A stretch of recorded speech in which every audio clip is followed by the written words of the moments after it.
Halo, saya Dimas. Kali ini kita akan membahas tentang kisah wanita murtad pindah agama dari Islam ke Kristen gara-gara pacar. Berikut ini pembahasannya tentang kisah wanita murtad pindah agama dari Islam ke Kristen gara-gara pacar.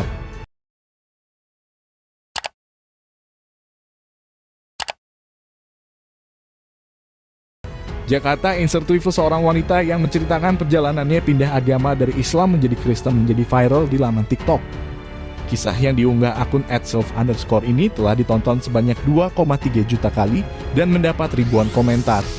Dalam video itu, wanita bernama Selvi Rusmiati ini mengaku menghadapi berbagai cobaan saat memutuskan pindah agama. "Dulu aku Islam tidak mudah untuk menjadi anak Tuhan Yesus," tulisnya. Cobaan dimulai dari orang tua yang tidak merestui hingga caci maki dari orang sekitar. "Orang tua tidak menerima dengan perbedaan saya," tulisnya sembari menampilkan foto orang tua. Pindah agama karena pacar. Selvi juga menuturkan bahwa keputusannya pindah agama ini bukan karena mengikuti keinginan sang kekasih. "Gas, kalau saya masuk Kristen karena pasangan saya percaya ujung-ujungnya akan hancur," tulisnya lagi.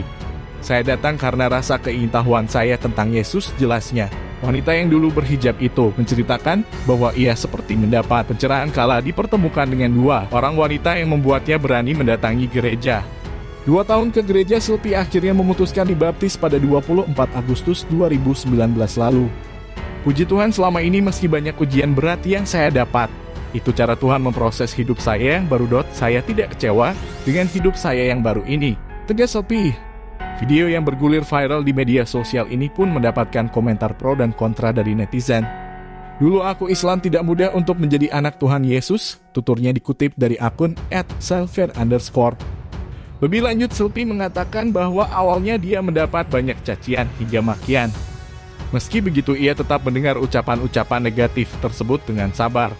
"Hinaan, cacian, makian, omongan yang tidak enak didengar," ungkapnya. Tak hanya dari lingkungan, di sekitar orang tuanya sendiri pun turut menolak pilihan Selvi, Bunda. Mereka menolak perbedaan yang Selvi putuskan untuk hidupnya. "Orang tua tidak menerima dengan perbedaan saya," katanya. Belum lagi Selvi dituduh pindah agama karena kekasihnya. Padahal Selvi sendiri tahu bahwa pilihan berlandaskan hal tersebut akan berakhir tak baik. "Banyak yang bilang karena pasangan saya masuk Kristen. Gas, kalau saya masuk Kristen karena pasangan, saya percaya ujung duanya akan hancur," tuturnya. Cobaan demi cobaan yang terus menghampirinya terus ia lewati. Tak lupa ia juga bersyukur karena memiliki beberapa orang baik yang mendukung dan mendoakannya. Dengan begitu, ia pun semakin membulatkan tekad untuk datang ke gereja. Tujuannya, ia ingin mengenal lebih dalam tentang Tuhan Yesus. Puji Tuhannya, melewati banyak doa dan dorongan orang baik dan dipertemukan dengan kedua orang ini, saya memberanikan diri datang ke gereja. "Karena keingintahuan saya tentang Yesus," sambungnya. Keputusan yang Selvi ambil ini membuatnya semakin yakin, Bunda. Hingga tak terasa proses mengenal Yesus berjalan selama 2 tahun dan ia pun memutuskan untuk dibaptis. "Selama 2 tahun saya gereja dan baru memutuskan baptis selam tanggal 24 Agustus 2019, ungkapnya. Bagi Selvi, beragam kejadian yang ia alami selama mencari jati diri dan keyakinan ini dianggap sebagai ujian. Meski berat, ia tak pernah merasa kecewa dengan pilihan hidupnya yang baru tersebut. "Puji Tuhan, selama ini meski banyak ujian berat yang saya dapat, itu cara Tuhan Yesus memproses hidup saya yang baru. Dan saya tidak kecewa dengan hidup saya yang baru," akunnya. Nah, itu tadi pembahasan tentang kisah wanita murtad pindah agama dari Islam ke Kristen gara-gara pacar. Apa pendapatmu, dan jangan lupa tinggalkan pesanmu di kolom komentar. Terima kasih sudah menonton video ini. Salam toleransi.